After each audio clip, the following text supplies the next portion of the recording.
آئیں گے. اب اس کی مغفرت کے لیے تم جھاڑ کے جھاڑ لا کے ڈال دے رہے ہو اس کے. اچھا حدیث میں کیا الفاظ ہے؟ کھجور کی ٹہنی رکھی تھی, پھول تو نہیں لانا تھا نا کھجور کا, تو حدیث کے مطابق ہم نے بھی کھجور کی ٹہنی توڑ کے لانا اور رکھنا, پھول کیوں رکھنا؟ اسی طرح خبروں پر پھول لگانا اس نہیں, جھاڑ لگانا اس نیت سے جب تک جھاڑ رہیں گا عذاب نہیں ہوگا. کہ حدیث میں الفاظ نے بولے جب تک یہ ٹہنی ہری رہیں گی تو انشاءاللہ, یقینی بات نہیں تھی, انشاءاللہ ان پر عذاب نہیں ہوگا. تو ہم تو جھاڑی لگا دے رہے بولے پرماننٹ عذاب ہوں گے نہیں, ہم تو جھاڑ رہے ہیں. کیا قیاس ہے اور کیا عقلی دلیل ہے بھائی. ایسا قیاس دوسرے مسائل میں نہیں چلتا, یہاں بڑا چلتا میت کے ساتھ. میں نے کہا نا میت کو مر جائے تو وہ مفتیان کا ڈھیر رہتا ہوں, آپ منہ کھولنے سے پہلے فتوا دو غلط ہے تو آپ کو سن لینا پڑتا ہو بھائی غلط ہے چل, کیونکہ وہ ایسا لڑنے کو آئیں گے جیسا اس کے باپ کی خبر بن رہی ہے اور اس میں کچھ غلطی ہو رہی ہے. اتنا اس معاملے میں برداشت نہیں کرتا میں, یہاں مسلمان کا معاملہ. لیکن دیگر نماز کے مسائل میں سے کچھ پڑھتے تھے تو کیا معلوم رہیں گے اس کو مسائل نماز کی کیا ہے حالت. تو یہ تو بہرحال تو خبر پہ پھول ڈالنا کہ اس کو ثواب ملتا ہے یہ بدعت ہے, اس لیے کہ آپ نے ایک گناہگار کی ڈالی تھی اور مجھے اور آپ کو نہیں پتا اللہ اس کے ساتھ کیا کر رہا ہے. تو لہٰذا مردے کے ساتھ بدگمانی رکھنا شریعتاً جائز نہیں. ہم کو ہر کسی سے اچھا گمانا, آپ اچھے سب اچھے جب تک کہ آپ کی برائی سامنے نہ ہے, تو لہٰذا وہ بھی اچھا ہے. ہو سکتا ہے میں وہ توبہ کر لی رب سے, تو کیوں بدگمانی کرتے ہے نا. اور وہ غائب سے وہی کے ذریعے آپ کو بتایا جاتا, مجھے کہاں وہی آتی جو مجھے پتا چلے سب کیا ہو رہا ہے. لہٰذا یہ بھی غلط ہے. اور لکھتے جب تک کہ وہ توحید پہ نہ تھا اور نماز ادا نہیں کرتا تھا, تو یہ بات بہت سمجھنے کی یاد رکھی ہم کو. لہٰذا میں اس نماز کی اہمیت اس پر بات نہیں کروں گا. آج نماز میں سے ایک اہم نماز, ویسے تو نماز فریضہ ہے, ساری اہم ہے, لیکن اس میں سے ایک اہم نماز جس کا ذکر بار بار آیا ہے, اور ویسے تو دو نمازیں ایسی جس کے بارے میں بہت زیادہ تاکیدیں آئی ہیں, بہت زیادہ اس کے بارے میں کہا گیا, ایک فجر ہے اور دوسرا جو ہے عصر ہے. یاد رکھیں یہ دو ایسی نمازیں جن کے بارے میں تاکید آتی ہے. دو ٹھنڈی نمازیں پڑھنے والوں کی یہ فضیلت ہے, یہ اگر کر لے تو یہ فائدہ ہوگا, یہ دو نمازوں کا ادا نہ کرنے والے کا یہ انجام ہوگا, ایسا اس کو پڑھنے والے کے لیے جنت کی بشارت ہے, ان دو نمازوں کو چھوڑنے والے کے لیے جو ہے جہنم کی وعیدیں ہیں. تو یہ دو نمازیں بڑی اہم ہیں, لیکن اس کا ہرگز یہ معنی نہیں کہ یہ دو نمازیں انسان کو پڑھنا ہے, بلکہ یہ وہ نمازیں جس کے اندر عموماً یہ دیکھا جاتا ہے کہ لوگوں کی کمزوری تھی کہ وہ اس کو چھوڑ دیا کرتے تھے. اس لیے کہ عرب کے علاقے میں آپ دیکھیں تو صبح ایک تو نیند کی وجہ سے اور عصر کا ٹائم جو ہوتا تھا, یاد رکھیے بس یہ دھوپ ختم ہوتی تھی اور دھوپ مطلب ٹھنڈک کی طرف جاتا تھا, تو اس وقت لوگ آرام کرتے تھے. عموماً ہمارے پاس اس سماج میں لوگ اس وقت جنرلی عام طور سے آرام نہیں کرتے, لیکن وہ آرام جس میں وہ نیند میں نماز چلی جاتی تھی, یہ آرام کے اندر نماز چھوٹ جاتی ہے, تو اس کی خاص تاکید کی گئی, اس کے بارے میں خاص بتایا گیا, اس کی اہمیت خاص بتائی گئی, اس کی فضیلتیں بتائی گئی. اور یہ دو نمازیں میں سمجھتا ہوں اتنی اہم ہے جس کی کوئی انتہا نہیں. ابھی وقت نہیں ہے کہ ان تمام نمازوں کے بارے میں یا خاص طور سے ان دو نمازوں کے بارے میں رکھوں, لیکن یہ بات تو طے ہے وہ دو نمازیں جس وقت فرشتوں کی شفٹ چینج ہوتی ہے, جو فرشتے آ کے نام اعمال لکھتے ہیں ان کی شفٹ چینج ہوتی ہے. تو یہ دو وقت ہیں جس میں وہ چینج کرتے ہیں ڈیلی روٹین بیسس پر, ایک عصر ہے اور دوسرا فجر ہے. ویکلی بیسس پر جمعرات ہے اور پیر کا دن ہے جب فرشتوں کی شفٹ چینج ہوتی ہے, یاد رکھیں ٹھیک. تو لہٰذا یہ وہ دو وقت ہے جس میں فرشتے بدلتے ہیں, اور اس وقت اگر انسان نماز میں ہوتا ہے تو رب العزت کو رپورٹ کرتے ہیں کہ بندہ نماز میں ہے. اسی لیے نبی اکرم صلی اللہ علیہ وسلم نے نمازوں کی اہمیت بتائی. اسی طرح آپ صلی اللہ علیہ وسلم پیر اور جمعرات کا روزہ رکھا کرتے تاکہ جب نام اعمال ویکلی بیسس پہ جو دو ٹائم جاتے جائے تو روزے کی حالت میں رہے ٹھیک. تو لہٰذا فجر کی نماز یہ بڑی اہم نماز ہے, یاد رکھیں. اور فجر کی نماز کی اہمیت ہم کو اس لیے بھی سمجھنا ہے کہ جس سماج میں ہم رہتے ہیں اس سماج کی کیفیت اور حالت یہ ہے کہ ہم دن بھر جانوروں کی زندگی گزارتے ہیں اور تھک جاتے ہیں, اور رات میں پھر پوری تھکان کو اتارنے کا اتنا لمبا ہمارا پروسیس ہے کہ وہ رات کی تھکان ہوتی ہے. تو رات میں دیر سے سونا, دن بھر کام کر کے تھک جانا, رات میں پھر دیر سے سونا اور صبح پھر سوتے رہنا, اور اس کے سورج نکلنے کے بعد پھر اٹھ کر جو ہے اپنے کام کاج کو ہم شروع کرتے ہیں. اور فجر کی نماز کو عموماً یہ دیکھا جاتا ہے, میں کسی پر بھی الزام نہیں لگا رہا ہوں, لیکن عموماً یہ دیکھا جاتا ہے مسجدوں کے حال سے, گھروں کے حال سے, محلوں کے حال سے اس کا بالکل پورا اندازہ ہے کہ اس نماز کو سب سے کم پڑھا جاتا ہے. مطلب نمازیں دیگر جتنی بھی پڑھی جاتی ہے اس میں سب سے کم جس نماز کو پڑھا جاتا ہے وہ فجر ہے, جبکہ اس کو پڑھنا انتہائی ضروری ہے, بے انتہا ضروری ہے, مطلب بہت زیادہ اہمیت کی حامل ہے. ساری نمازیں ہیں, لیکن چونکہ یہ نیند کا وقت ہوتا ہے, غفلت میں یہ چیز یہ نماز عام طور سے دیکھا جاتا ہے چھوٹ جاتی ہے. ہمارے سمجھ میں عموماً فجر کی نماز سب سے کم اور مغرب کی نماز سب سے زیادہ پڑھی جاتی ہے, لیکن اس کا ہرگز معنی نہیں ہے کہ 99% مغرب کی پڑھتے ہیں تو فجر کی 50% مطلب کم زیادہ, ایسا نہیں ہے. اس کی حالت یہ ہے کہ چند فیصد میں کہہ سکتا ہوں وہ فجر کی پڑھتے ہیں تو ایک 20-25-50% مشکل سے بہت مشکل الگ الگ علاقوں میں الگ الگ تعداد, لیکن ہو سکتا ہے مغرب پڑھتے ہوں گے. آپ سمجھ رہے بات؟ تو یہ ہماری حالت ہے، یہ ہماری کیفیت ہے نمازوں کے بارے میں.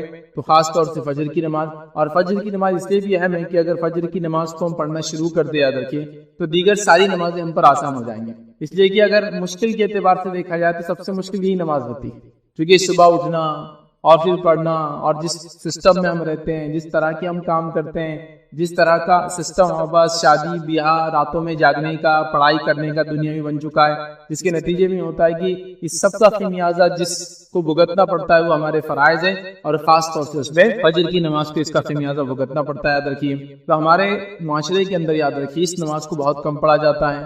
یہ نماز بڑی اہم ہے، میں کہوں گا اس کا ہم اہتمام کریں، اس کو ہم پڑھا کریں. یاد رکھیے، اس لیے کہ یہ ایک تو فریضہ ہے، اور اس کے بعد ایک ایسا فریضہ ہے اور ایسے وقت میں اس کو ادا کیا جاتا ہے، جو اس کا پابند ہو جاتا ہے، جو اس کا عادی ہو جاتا ہے، اس کے لیے باقی چیزیں، باقی عبادتیں کرنا، باقی نمازیں ادا کرنا بہت آسان ہو جاتا ہے. یاد رکھیے اس بات کو آپ آزما کے دیکھیں کہ جس کے لیے فجر آسان ہوگی اس کے لیے دیگر نمازیں بھی آسان ہو جاتی ہے. اگر یہ مشکل ہو گئی تو پورا دن بھی مشکل ہے، اور باقی نمازیں بڑی مشکل سے انسان ادا کر پاتا ہے. یاد رکھیے، کیونکہ یہ سب سے تکلیف دہ وقت ہوتا ہے انسان کے لیے، اٹھنا، نیند کو وہ کرنا، اور یہ بڑی اہم چیز ہے. یاد رکھیے، اور یہ بڑی اہم چیز ہے. لوگ بار بار جو ہے چیزیں سامنے لاتے ہیں، حالات امت مسلمہ پہ یوں گزر رہے ہیں، دیگر بہت ساری باتیں بہرحال کی جاتی ہے.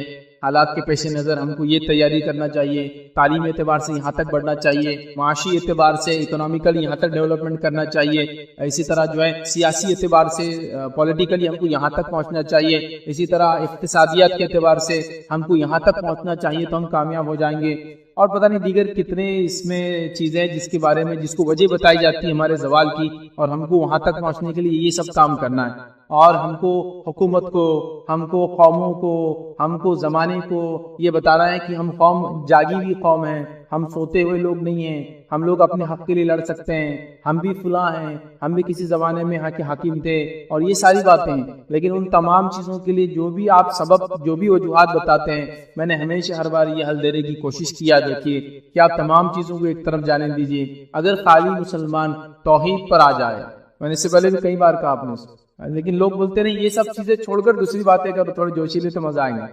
اگر توحید پہ ہم جمع ہو جائے اور ساری امت مل کے اگر نمازیں ادا کرنے لگے اور صرف فجر کے اندر ہی اٹھ جائے، تو یہ قوموں کے لیے، حکومتوں کے لیے کھلا اعلان ہوگا کہ وہ قوم جاگ رہی ہے.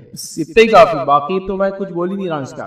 اور جب فجر کی کوئی پابند ہو جائے تو باقی ظہر اثر مغرب شاہ انشاءاللہ وہ کوئی بہت بڑا مسئلہ نہیں ہوتا ہے. تو میں تو اتنے ہی سلوشن دے رہا ہوں کہ ہم اتنے جلوس جلائش نکال رہے ہیں نبی کی محبت میں، اولیاء اللہ کی محبت میں، ہمارے اگر حقوق مارے جا رہے تو اس کی خلاف ورزی میں، ہماری جانیں لی جائے تو اس کے جواب کے اندر، ہمارا خون بہا جائے تو اس کو ہم جواب دینا چاہتے ہیں. لیکن جو کرنے کا کام ہے اگر وہ کرنے لگی قوم، تو میں آپ کو کہہ رہا ہوں نا، ہم کو کوئی دوسرا جواب، کوئی جلوس اور جلائش اور کوئی اپنے حق کے احتجاج کے لیے کچھ کرنے کی ضرورت نہیں ہے. قومیں جب ہم کو فجر میں رات کے وقت اٹھ کر نمازوں کو جاتے ہوئے دیکھیں گی تو یہ خود اعلان ہوگا کہ یہ سوتی ہوئی قوم نہیں ہے، اس کو آپ بہلا پھسلا کر کچھ بھی کام کرا نہیں سکتے. یاد رکھیں، لیکن یہ حل، یہ سلوشنز کسی کو بھی پسند نہیں. یاد رکھیں، ہم کو جوشیلی باتیں چاہیے. حالت یہ ہے کہ رات بھی سونے میں نکالی، آدھے دن تک بھی انسان سو رہا ہے، اور پھر جا کے امت کی فکر میں جلسے اور جلائس میں حصہ لے رہا ہے، امت کی فکر میں پتہ نہیں مناظروں میں حصہ لے، امت کی فکر میں فلاں کر رہا ہے. نمازیں دھڑلے سے جاری ہے، شرک اپنے عروج پر ہے، اور ہم بات کر رہے ہیں اللہ کی مدد اور نصرت ہم پہ کیوں نہیں آتی ہے. تو بھائی اصل چیز کی طرف جانا پڑے گا، اصل چیز کی طرف پہنچ جا. میں یہ نہیں کہہ رہا ہوں کہ ہمیں تعلیم میں آگے نہیں بڑھنا، میں یہ نہیں کہہ رہا ہوں ہم کو سیاست میں آگے نہیں بڑھنا، میں یہ نہیں کہہ رہا ہوں کہ آپ کو معیشت اور اقتصادیات میں آگے نہیں بڑھنا، آپ کو سب میں آگے بڑھنا ہے. لیکن اصل چیز یہ ہے کہ جب آپ توحید میں آگے بڑھ جائیں گے اور نماز میں آگے بڑھ جائیں گے تو دنیا میں اب آگے ہی آگے رہیں گے. یہ بات ایک دم اصولی ہے. اور اگر آپ یہ دو چیزیں پیچھے ہو جائے تو پھر آپ دنیا کے اندر پیچھے رہنا چاہے باقی تمام علوم اور فن کے اندر آگے کیوں نہ ہو جائے، آپ آگے نہیں بڑھ سکتے. یہ بات بالکل شیور ہے، یہ بات بالکل طے ہے، کیونکہ امت مسلمہ کا عروج صرف توحید کی بنیاد پہ ہوا تھا، اور اس کا زوال شرک کی وجہ سے ہی ہوا. یاد رکھیے، کہیں بھی، کبھی بھی، کسی بھی حال میں. اور جب توحید کمزور ہوتی ہے تو نماز خود کمزور ہو جاتی ہے، اور دیگر اعمال پھر اس کے بعد نماز کمزور ہو گئی تو خود ہو جاتے ہیں. تو وہ سب ایک دوسرے سے سب کا تعلق ہے. تو ہم چاہ رہے باقی ساری چیزوں کو مضبوط کر لیں اور انسان جو ہے اپنی توحید کو مضبوط نہ کرے. جیسا ایک انسان سوچے کہ میں کمزور ہوں، مجھے تیز چل رہا ہے، مجھے فلاں کرنا ہے، اور وہ پیر چھوڑ کے باقی پورے جسم کو بڑا کر لیتا ہے اپنے کسرت کر کے وغیرہ، کہ پیر اگر نہیں چلیں گے تو اس کا جسم بھی اس کو کام نہیں آنے والا ہے. تو اسی طرح کا ہمارا کچھ حال ہے کہ ہم لوگ جو ہے دیگر چیزوں کو دیکھ رہے ہیں، یا پھر ایسے سمجھ لیں کہ انسان کے پیر ہاتھ پر ہر چیز سالم ہے اور اس کی عقل مارے جائے تو پھر اس کا پورا جسم بھی اس کا ساتھ نہیں ہوگا، کیونکہ اس کی عقل پاگل ہے وہ. تو ہمارا حال وہی ہے، توحید چھوڑ دی ہے اور باقی ساری چیزوں کو اسٹرانگ کرتے چلے. نمازیں غائب ہے اور ہم باقی تمام چیزیں، بلکہ میں نے تو یہاں جلوس جلائسوں میں ایسے پروگرام سے جو امت کے زوال، امت کی مسائل کی بات ہوتی ہے دیکھا، نمازیں چھوڑ کر آپ اس کو ڈسکشن کر رہے ہیں. بلکہ خود مقررین کا حال یہ ہے جو دانشور اپنے آپ کہہ رہے ہیں نماز کا ہوتے ہو تو جو عوام ہے ان کو جائیے اب نماز پڑھ کے آئیے، اور وہ اسٹیج پہ بیٹھے تمباکو کھا رہا، کوئی سگریٹ پی رہا ہے، اور کوئی مطلب چل رہا ہے بس. تو نماز یاد رکھیے بڑی اہم چیزیں ہیں. ہم نماز کی بات آج نہیں کر رہے، ہم نماز میں صرف ایک نماز کی بات کر رہے ہیں، اور وہ فجر کی نماز یاد رکھیے. اور یہ بات دنیا اس کی شاہد ہے، دنیا اس کی گواہ ہے، دنیا نے یہ چیز دیکھی. یاد رکھیے جو لوگ سورج کو جگاتے ہیں وہ دنیا میں کچھ کر پاتے ہیں، اور جن کو سورج جگاتا ہے وہ دنیا میں کچھ نہیں کر پاتے. یاد رکھیے مطلب جو لوگ سورج کے نکلنے سے پہلے اٹھ جاتے ہیں انہوں نے دنیا میں تبدیلی لائی. اس کی تاریخ گواہ ہے، اس کی تاریخ گواہ ہے. چاہے ہم سے پہلے اللہ نے جس قوم کو چنا ہو، یہود ہو نصارہ ہو، تاریخ اس کی گواہ ہے کہ اللہ نے ان کو عروج دے دیا. سمجھ رہا؟ اور جب جن قوموں کو سورج جگاتا ہے مطلب دن نکل جاتا ہے پھر وہ اٹھتے ہیں اس کے سورج کی تپش کی وجہ سے، انہوں نے دنیا میں کچھ نہیں کیا. اس کی تاریخ گواہ ہے. یاد رکھیے آپ اس بات کو سمجھیے. اور یہ میں دینی اعتبار سے بھی کہہ رہا ہوں اور دنیاوی اعتبار سے بھی کہہ رہا ہوں، اس لیے کہ آپ دیکھیں ان قوموں کو جو دینی اعتبار سے بے دین ہے لیکن اگر وہ صبح جاگنے کی عادی ہے تو وہ کامیاب ہے. صرف صبح جاگنے کی اگر عادی ہے، صحت کے اعتبار سے کامیاب ہے، روزی کے اعتبار سے کامیاب ہے. آپ دیکھیں ان کی زندگی، معاملات کے اعتبار سے کامیاب ہے. اس لیے کہ دیکھیے کہ آدمی صبح اٹھتا ہے، جلدی اٹھا، اس نے فجر پڑھا، اس کے اہل خانہ بھی اٹھے، انہوں نے فجر پڑھی، پھر فجر کے بعد آئے چونکہ جلدی رات میں سونے کا عادی، ظاہر سی بات ہے. پھر وہ صبح آئیں گا تو اس کے آفس جانے تک، اسکول جانے تک، کالج جانے تک، بزنس پوائنٹ پہ جانے تک اس کے پاس کم از کم 9 بجے کے بعد یہ سب چیزیں چالو ہو رہی. تو اگر وہ فجر پڑھ رہا ہے 6 بجے تو اس کے بعد اس کے پاس 3 گھنٹے جو اپنے اہل خانہ، اپنے بیوی بچوں کے ساتھ گزار سکتا ہے. ان کی تعلیم، ان کی تربیت، ان کو ایجوکیٹ، ان کے ہوم ورک کروا سکتا ہے، اپنے بزنس کی تیاری کر سکتا ہے، آفس جانے سے پہلے میٹنگ کی تیاری کر سکتا ہے. سارے اس کے پاس ٹائم ہے. اس کے بعد وہ آفس پہنچا. اب حال یہ ہے کہ انسان گرتے پڑتے 9 بجے کے آفس میں 9:30 بجے پہنچا، منہ سجا ہوا ہے، آنکھیں پھٹی ہوئی ہے، کچھ سمجھ میں نہیں آ رہا، عقل کام نہیں کر رہی، ہاتھ کانپ رہا، پیر کانپ رہے، چائے نہیں پی سکا، ٹوائلٹ برابر نہیں ہوا، دیر سے اٹھنے کی سب نتیجہ ہے. وہاں پہنچا نہیں، یہ نہیں ہوا، وہ نہیں ہوا، پریشان حال، دن بھر پریشان، کیا کیا چیزوں سے لوگ پریشان ہیں ہم دیکھیے خالی. پھر دن بھر اس کا پریشانی میں گزرا، شام ہوئی اور جب آفس چھوٹنے آیا تو اس کو اب دم آ رہا، اس آنکھیں ٹائٹ ہو رہی، خون اس کا تیز دوڑا، چونکہ اب اس میں دم جاگ رہا ہے. کہہ کے دم جاگ رہا. اب وہ جاگیں گے رات میں 12 بجے تک، پھر رات میں 12 بجے جا کے پھر سوئیں گا، پھر صبح اس کی زندگی ویسی رہے گی. تو زندگی ناکام ہو جاتی ہے. لیکن صبح اٹھنے والوں کی زندگیاں بہت الگ ہوتی ہے. ایک مختلف زندگیاں وہ جیتے ہیں، خاص طور سے فیملی لائف، اسپرچول لائف. آپ دیکھیں گے بزنس لائف اسٹرانگ ہو جاتی ہے کیونکہ وہ کسی کام سے پہلے پریپریشن کے لیے ریڈی رہتے ہیں. اور فجر کو چھوڑنے والا کسی کام سے پہلے کوئی تیاری نہیں کر پاتا ہے. اور اللہ کے رسول صلی اللہ علیہ وسلم نے حدیث میں اس کے بارے میں بیان کر دیا، اس لیے میں جب رکھوں گا تو بات رکھوں گا. اس کا دن بیکار ہو جاتا ہے، فجر چھوڑنے کی وجہ سے دن اس کا بیکار ہو جاتا ہے. اس پر اللہ کی لعنت ہوتی ہے، فرشتوں کی لعنت ہوتی ہے نماز چھوڑنے کی وجہ سے. شیطان اس کے کان میں آ کے پیشاب کر کے چلا جاتا ہے، اور کیا کیا اس کے مسائل نہیں ہوتے. وہ جو گرا باندھتا ہے رات میں ہے نا، وہ 3 گرا جیسی کی ویسی بند پڑی ہوئی رہتی ہے، تو اس کا پورا دن جو ہے بیکار ہو جاتا ہے. تو یہ بڑی اہم چیز ہے، فجر کی نماز بڑی اہم چیز. یاد رکھیے ہمارے معاشرے میں صبح کے بالکل ابتدائی حصے کے لیے کئی نام لیتے ہیں، ہم استعمال کرتے ہیں. سحر کا معاملہ ایک دم بالکل جس کو بولیں گے ابھی روشنی نکلنے سے پہلے کا حصہ ہے، اس کے بعد فجر بولا جاتا ہے، صبح بولا جاتا ہے، یا ضحیٰ بولا جاتا ہے. بالکل یہ صبح کی ابتدائی حصہ، کئی الفاظ بہرحال اس کے لیے ادا کیے جاتے ہیں. ٹھیک ہے، اب آئیے فجر کا مفہوم کیا ہوتا ہے وہ ہم دیکھتے ہیں. تو فجر کا مطلب یاد رکھیے یہ ہے کہ جو پاؤ پھٹتی ہے، مطلب جس کو کہیں گے صبح کا اول وقت جس کے اندر بالکل ہلکی ہلکی سفید روشنی نکلنا شروع ہوتی ہے، اور وہ کیا کرتی ہے رات کے کالے حصے کو دھکا دینا شروع کرتی ہے. اگر آپ لوگ کہیں اونچے علاقے پہ کبھی جائے اور فجر سے پہلے شہر کا آخری وقت کھڑے رہے اور دیکھیں تو آپ کو سمجھ میں آئے گا ایک دم باریک روشنی نکلنا شروع ہوتی ہے نیچے سے، اور وہ ریئل روشنی ہوتی ہے. چونکہ روشنی کی 2 قسم ہوتی ہے، آگے میں رکھوں گا. ٹھیک، وہ ریئل ہوتی ہے، وہ دھکا دے کے رات کے اندھیرے کو اوپر سرکاتے رہتی ہے کہ دھیرے دھیرے. تو وہ وقت جس کو ہم کہیں فجر کا ہے، تو اس کو ہم کہیں صبح کی سفید دھیرے دھیرے پھیلنے والی روشنی کا نام جو رات کو ختم کرتی ہے اس کو فجر کہتے ہیں. بالکل ابتدا یاد رکھیں. تو صبح اٹھ کے ابھی چونکہ ہم لوگ ہر کسی کا علاقہ الگ ہوتا ہے، لیکن اونچے علاقوں میں کبھی آپ رہتے ہیں پہاڑی وغیرہ اور نیچے کی طرف دیکھیں گے تو یہ چیز جسٹ زمین اور آسمان ملتے ہوئے نظر آتے ہیں.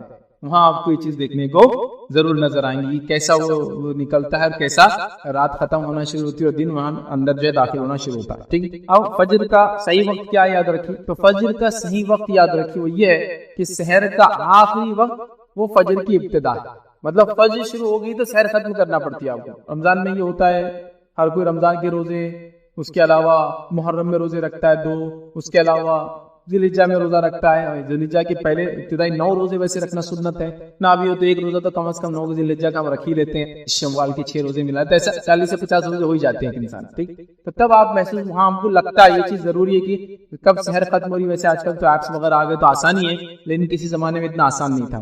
تو فجر کا صحیح وقت کیا ہے، جس کو اللہ رب العزت نے سورہ بقرہ سورہ نمبر 2 آیت نمبر 187 میں کہا فرمایا، کلوا واشربوا حتى يتبين لكم الخيط الابيض من الخيط الاسود من الفجر۔ یہ فجر کا وقت یاد ہے کہ اللہ فرما رہا ہے تم کھاتے پیتے رہو یہاں تک کہ صبح کی سفید دھاگا سیاہ دھاگے سے ظاہر ہو جائے۔ سیاہ دھاگا مطلب جو رات کی اندھیری ہے اس سے سفید دھاگا ظاہر ہو جائے، مطلب فجر تک۔ تو فجر اگر شروع ہو جاتی ہے تو سحر ختم ہو جاتی ہے، اور جب تک سحر کا ٹائم ہے تو فجر کا ٹائم شروع نہیں ہوتا، یاد رکھیے، ٹھیک ہے۔ تو اس بات کو آپ جان لیں، تو یہ فجر کا ٹائم مطلب سحر کا آخری انتہا، فجر کی ابتدا، یاد رکھیے۔ اسی طرح یاد رکھیے ایک روایت میں نبی اکرم صلی اللہ علیہ وسلم نے فجر کی 2 قسمیں بتائی، یاد رکھیے، ٹھیک۔ پہلا آپ نے کیا بتا دیکھیے، نبی اکرم صلی اللہ علیہ وسلم نے فرمایا فجر کی 2 قسمیں، فجر کے 2 ٹائپس، یاد رکھیے، جس کو ہم اپنے عام زبان میں بولتے ہیں صبح صادق اور صبح کاذب، یا فجر صادق اور فجر کاذب اس کو بولتے ہیں، اور ریئل فجر اور فیک۔ مطلب پہلے کیا ہوتا ہے، جب وہ سفید روشنی جو ہوتی ہے، جو کالی روشنی کو مطلب کالی رات کے اندھیرے کو ختم کرتی ہے، اس سے پہلے کچھ ایک الگ قسم کی روشنی نکلتی ہے، اس کو ٹوائلائٹ بولتے ہیں انگلش کے اندر۔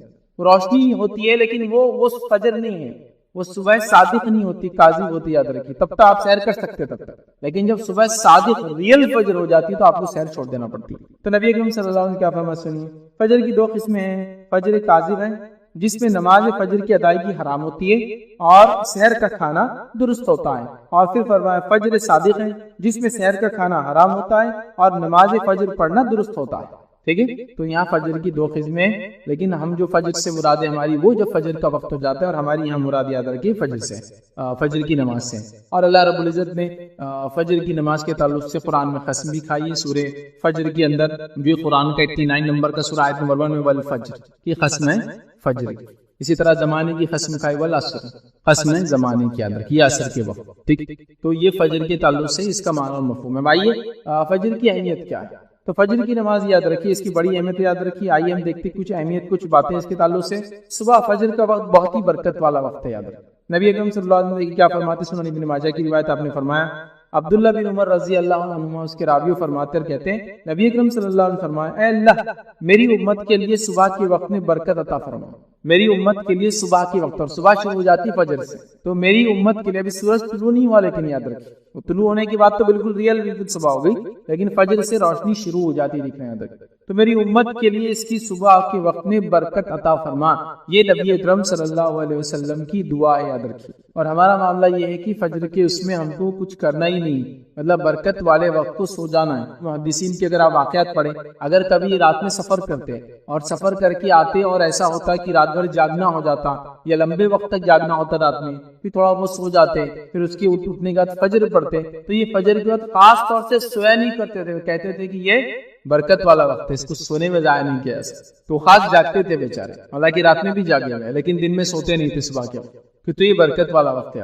اور اس کی برکتوں کے تعلق سے میں نے آپ کو کہہ دیا نا، آپ صرف فجر میں اٹھنے کی تیاری کی اور فجر میں اٹھ کے دیکھیے، اس کے بعد آپ کے معاملات، زندگی کے معاملات، فیملی ریلیشن، رزق میں برکت، کام میں برکت، وقت میں برکت، ہر چیز میں برکت آپ کو خود بخود نظر آتی ہے، وہ آپ فیل کر سکتے، وہ آپ محسوس کر سکتے ہیں، لیکن ویسا بولنے سے نہیں ہوگا، وہ کیسا ہوتا ہے وہ میں بھی نہیں سمجھا سکتا ہوں، وہ آپ کریں گے تو آپ کو پتا چلے گا وہ کیسا ہوتا ہے۔ آپ سمجھ رہے ہیں، جب آپ کریں گے اس وقت اٹھیں گے، اس وقت جاگنا شروع کریں گے، فجر کی نماز پڑھنا شروع کریں گے، اور اس کے بعد سارے معاملات دیکھیں گے، پھر کچھ دن تو فجر کے بعد بور ہونا چالو ہو جائیں گے، اب اس لیے کچھ کام نہیں رہیں گا، کیونکہ عادت نہیں ہے نا، سسٹم نہیں ہے، گھر میں سب لاشیں پڑی رہیں گی، یہاں سے ہوتا ہے سب سو رہے، آپ اکیلے جاگ رہے، تھوڑے دن ہوتا رہیں گے، پھر آپ لوگوں کو منانا شروع کیجیے، سب کو رات میں جلدی سلانا شروع کیجیے، پھر سب کو صبح فجر میں جلدی اٹھانا چالو کر دیجیے، اس کے بعد آپ دیکھیں ایسا لگتا ہے کہ زندگی گھر میں واپس آپ کے لوٹ آئی، تعلقات آپ کی واپس لوگوں سے بن جائیں گے اور کئی سارے معاملات یاد رکھیں یہاں سے وہاں تک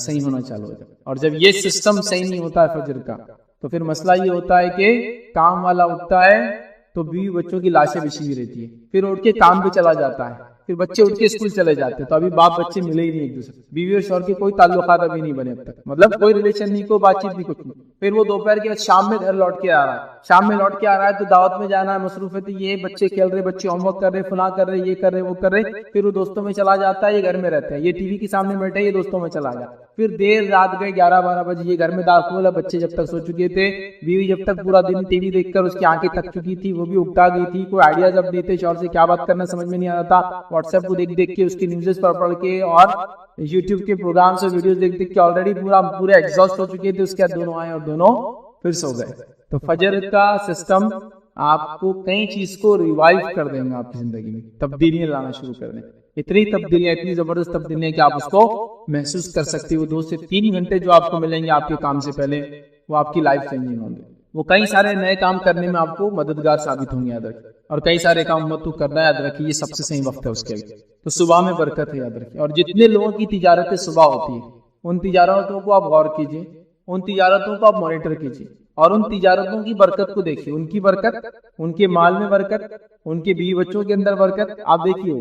اچھا, اس کے اندر میں یہاں تک بھی آپ کو کہہ سکتا ہوں, اگر بے دین بھی ہوتا آپ یہ چیز محسوس کر سکتے, صرف اس وقت کی برکت کو لے رہے ہو, لیکن اس کے اندر اگر نماز پڑھ کے کرتے تو اور بھی فائدہ ہوتا. ایک انسان دنیا میں آتا ہے, خوش بھی ہوتا ہے, غمگین ہوتا ہے, خوشی بھی ہوتی ہے, مومن بھی ہو تو خوش ہوتا ہے, کافر بھی تو خوش ہوتے ہیں نا, خوشیاں ان کو الگ الگ ملتی ہے دنیا, تو فائدے تو اٹھا رہے ہیں. تو وہ لوگ آپ ان کو دیکھیں گے, وہ لوگ جو مانتے نہیں, اللہ پر ایمان نہیں رکھتے, وہ بھی اس کا فائدہ اٹھا سکتے ہیں اگر صرف فجر میں جاگنے سے ہوتا. اور فجر کی تجارتیں آپ ساری دیکھیے, جو تجارتیں سحر سے اور فجر سے چالو ہو جاتی ہے, ان کی برکتیں الگ ہے, ان کا معاملہ ہی الگ ہے, ان کے حالات ہی الگ ہے, جو بھی آپ کو کاؤنٹ کر سکتے ہیں. تجارتیں, سبزی اور ترکاری کا تجارت, پھل اور فروٹ کی تجارتیں ہے نا, اسی طرح مٹن اور فش کی تجارتیں, جو گوشت وغیرہ ہوتے ہیں, نان ویج چیزیں ہوتی ہیں, اس کی تجارتیں آپ دیکھیں, دودھ وغیرہ کی تجارتیں ہے نا, منڈیاں کب سے لگ جاتی ہیں, صبح فجر سے شروع ہو جاتی ہیں.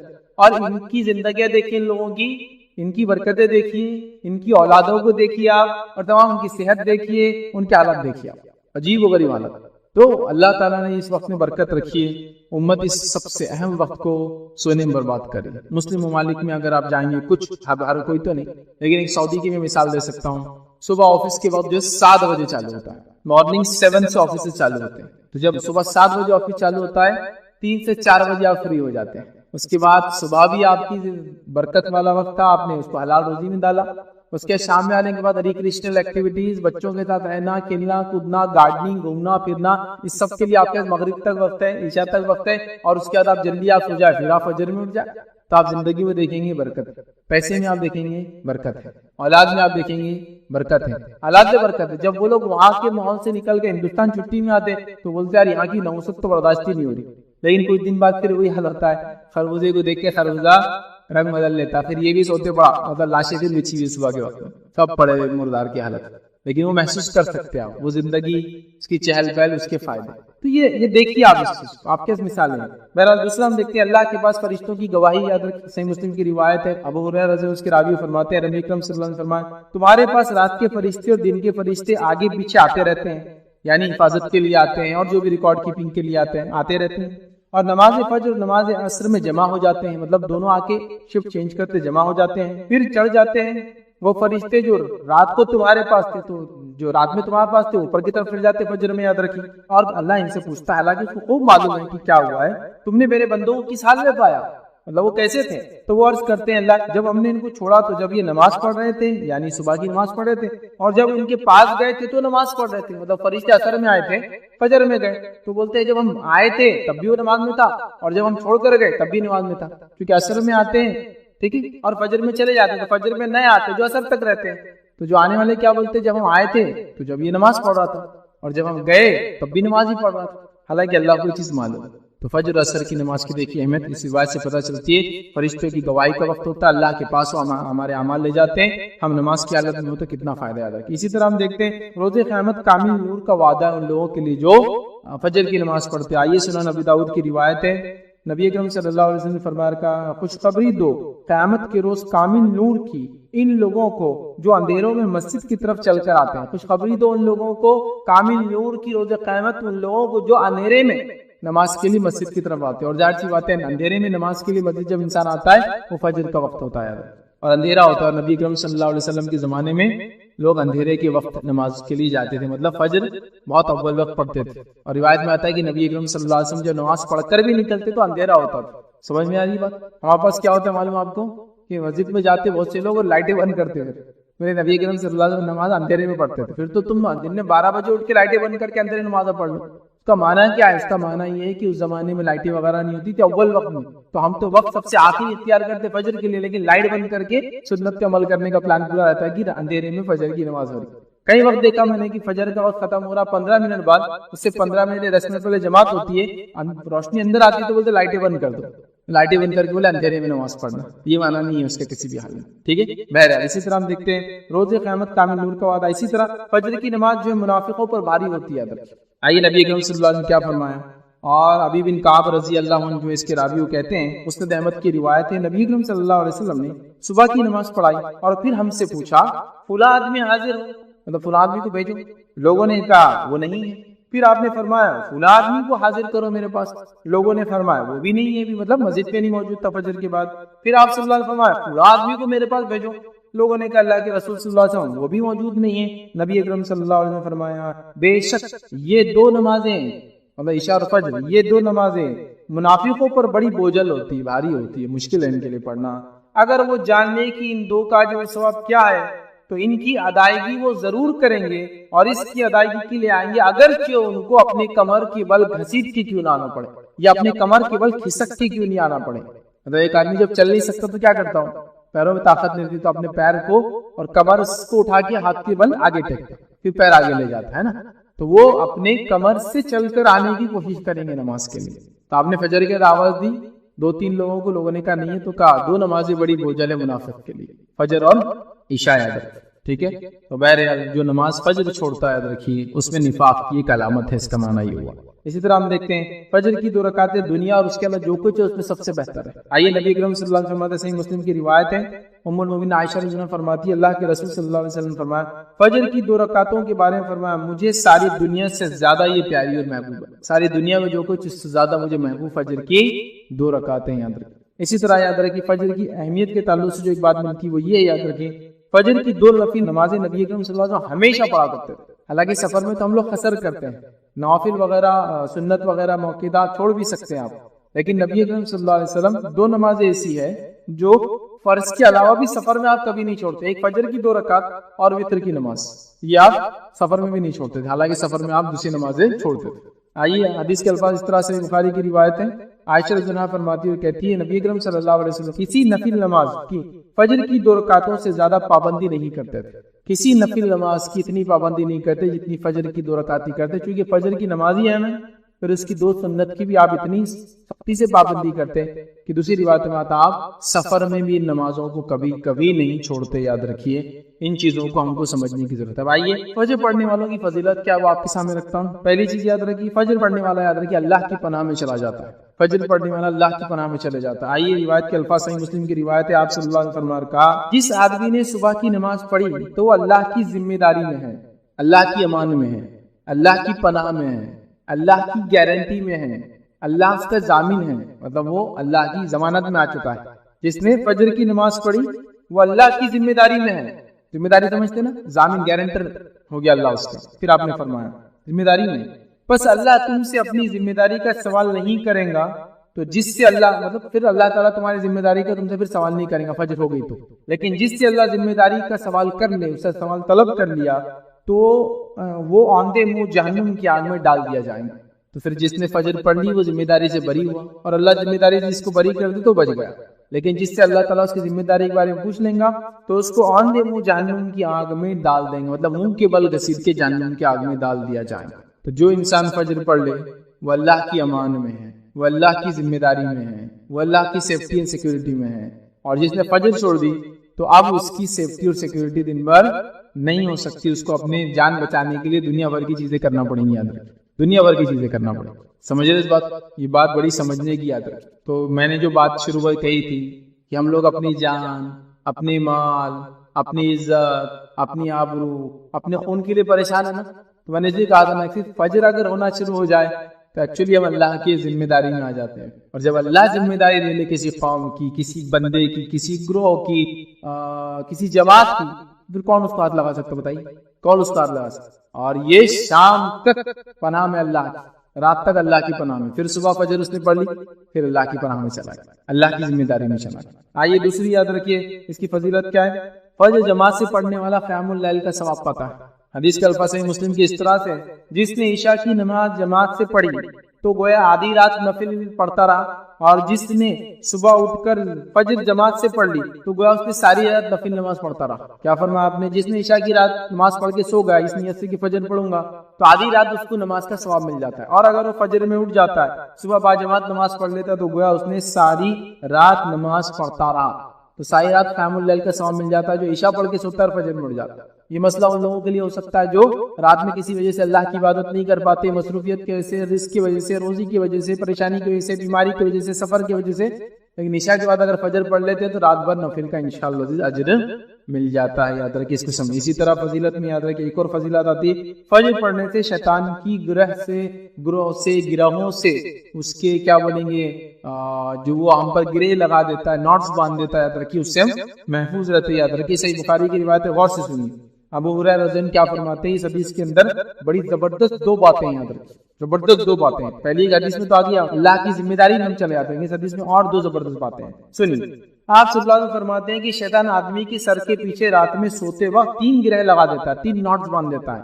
گرہ لگانا سمجھتے ہیں نا، رسی وغیرہ باندھ، 3 گرہ لگا دیتا ہے. اور ہر گرہ پر یہ افسوس پھونک دیتا ہے کہ سو جا ابھی رات باقی ہے. اس پہ پھونک مار کے بولتا ہے سو جا ابھی رات باقی. یہ پھونک مار کے لگا دیتا ہے. پھر اگر کوئی بیدار ہو جاتا ہے، اٹھ جاتا ہے اور اللہ کی یاد کرنے لگتا ہے تو ایک گروہ کھل جاتی ہے، ایک نوٹ اس کا گرہ کھل جاتی ہے. پھر وہ وضو کرتا ہے تو دوسری گرہ کھل جاتی ہے، دوسرا نوٹ کھل جاتا ہے. اور پھر اگر وہ نماز فجر کو پڑھ لیتا ہے، صبح کی نماز پڑھ لیتا ہے تو تیسری گرہ بھی کھل جاتی ہے. تو شیطان سوتے وقت 3 نوٹ مارتا ہے، 3 گرہ مارتا ہے، یہ بولتا ہے ابھی سو جا لمبی رات ہے. لیکن اگر انسان صبح اٹھ جاتا ہے، اللہ کا ذکر کر لیتا ہے تو ایک گرہ کھل جاتی ہے، وضو کر لیتا ہے دوسری کھل جاتی ہے، نماز پڑھ لیتا ہے تیسری اس کی جو ہے وہ جو گرہ لگا دیتا ہے وہ کھل جاتی ہے. یاد رکھیے نوٹ کھل جاتا ہے. اور اسی طرح صبح کے وقت آدمی چاق اور چوبند اور خوش مزاج ہو جاتا ہے. چاق اور چوبند، چست اور پھرتیلا، اور اسی طرح جو خوش مزاج ہو جاتا ہے. خوش مزاج سمجھتے ہیں آپ؟ خوش مزاج لوگوں کو ڈھونڈنا آج کل بہت مشکل ہے، اس لیے ہر آدمی بد مزاج ہو چکا ہے نا. تو خوش مزاج ہو جاتا ہے، اس کا دن اچھا ہوتا ہے. اور اگر ایسا نہ ہوا تو سن لیجیے کیا ہوتا ہے، ورنہ سست ہو جاتا ہے، پورا دن سستی میں جاتا ہے اور بد باطن ہو جاتا ہے. اس کا پیچھے والا حصہ، اس کا انٹرنل حصہ، اس کا باطن سب خراب ہو جاتا ہے. تو ایک فائدہ تو یہ شیطان کی گروہ سے بچ گئے، گرہ جو لگاتا ہے. دوسرا فائدہ ہوا صبح چست اور پھرتیلے اس سے نکلتی ہیں اور مزاج اچھا ہو جاتا ہے. تو فجر بڑی اہم چیز ہے، یاد رکھیے بہت اہم چیز، اسی کو امتحان. اسی طرح جنت میں داخلے کا ذریعہ فجر کی نماز. آئیے نبی کریم صلی اللہ علیہ وسلم کیا فرمایا، صحیح مسلم کی روایت سنیے. جس نے 2 ٹھنڈی نمازیں پڑھی وہ جنت میں جائیں گا. اور 2 ٹھنڈی نمازیں یہاں مراد علماء لکھتے ہیں اس کی شرح میں فجر اور عصر کی نماز ہے. یاد رکھیے ٹھیک. اسی طرح دوزخ سے دوری کا باعث یہ 2 نمازیں، خاص طور سے فجر کی نماز اور عصر کی نماز دوزخ سے دوری کا باعث ہے. یہ بھی صحیح مسلم کی روایت ہے. آپ صلی اللہ علیہ وسلم فرمایا اور کہا کہ نہ داخل ہوں گا کبھی وہ شخص دوزخ کی آگ میں، جہنم کی آگ میں، جس نے نمازیں ادا کی قبل طلوع آفتاب سے اور قبل غروب آفتاب کے. مطلب قبل طلوع آفتاب مطلب سورج کے نکلنے سے پہلے نماز پڑھی اور سورج کے غروب ہونے سے پہلے نماز پڑھی. اور یہ 2 کون سی نمازیں ہوئی؟ سورج نکلنے سے پہلے کون سی پڑھتے ہیں؟ فجر. اور سورج ڈوبنے سے پہلے کون سی پڑھتے ہیں؟ عصر. اور ڈوبنے کے بعد کون سی پڑھتے ہیں؟ مغرب. تو عصر اور فجر کی نماز جو پڑھیں گا جہنم سے دور ہو جائیں گا، جنت میں داخل ہو جائیں گا. ٹھیک. اسی طرح جو ہے ایک حج اور ایک عمرے کا ثواب ملتا ہے. اگر فجر کے بعد بیٹھ کے آپ نے ذکر کیا تو مطلب فجر بھی اس میں شامل ہے، تبھی وہ ثواب ملتا ہے. اور ایک حج اور ایک عمرے کا ثواب. اور یہ صحیح روایت یاد رکھیے. سنیے حدیث کے الفاظ. انس بن مالک رضی اللہ عنہ کہتے ہیں صحیح الجامع میں روایت یاد ہے کہ اللہ کے رسول صلی اللہ علیہ وسلم فرمایا جس نے نماز فجر باجماعت پڑھی پھر بیٹھ کر اللہ کا ذکر کرتا رہا یہاں تک کہ سورج نکل آیا، مطلب اشراق کے وقت تک وہ کرتا رہا، پھر اس نے 2 رکعتیں پڑھی تو ایک حج اور ایک عمرے کا اس کو ثواب ملے گا. وہ کہتے ہیں کہ رسول اللہ صلی اللہ علیہ وسلم نے فرمایا پورا پورا پورا یعنی ایک اور ایک حج اور ایک عمرے کا پورا ثواب ملے گا. آپ نے 3 بار اس کو بولا پورا پورا ملے گا. فجر پڑھی بیٹھا کب تک اشراق تک. ہم لوگوں کے لیے تو بہت آسان ہے. ہماری فجر ہوتی ہے سورج نکلنے کے 10 منٹ پہلے اور اشراق شروع ہوتی ہے سورج پورا نکلنے کے بعد. تو اگر ہماری فجر کے حساب سے اگر لے تو 40 منٹ میں ہم یہ ثواب پا لیتے ہیں. اور اگر نبی اکرم صلی اللہ علیہ وسلم کے زمانے میں جو فجر ہوتی تھی وہ لے تو تقریباً اس کو 1.5 گھنٹہ لگ جائیں گے.